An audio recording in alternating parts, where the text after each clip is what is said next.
नरदेह सार्थकी लागावा असं वाटत असेल तर पहिले मात्र नामच घ्यावं लागेल। हकारोणी सांगे तुका नाम घेता राहून।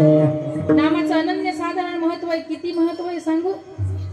नामाशिवाय असणारा जो जीव आहे त्या जीवाची कल्पना केली एका सुंदर अशा असणाऱ्या आमच्या संतांनी।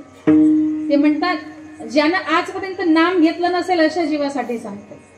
पंछी पंख विना हाथी दंत विना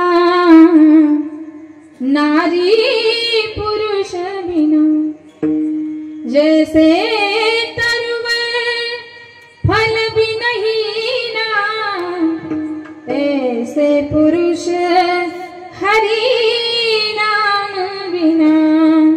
भगवंताच्या नामाशिवाय असणारा जीव काय करावं लागेल मग? तो सुमिरन करले सुमिरन करले सुमिरन करले मेरे मना तेरी बीती उमर हरि नाम बिना। फळ न देणारं झाड नामाशिवाय असणारं जीवन बघा माणसाचं।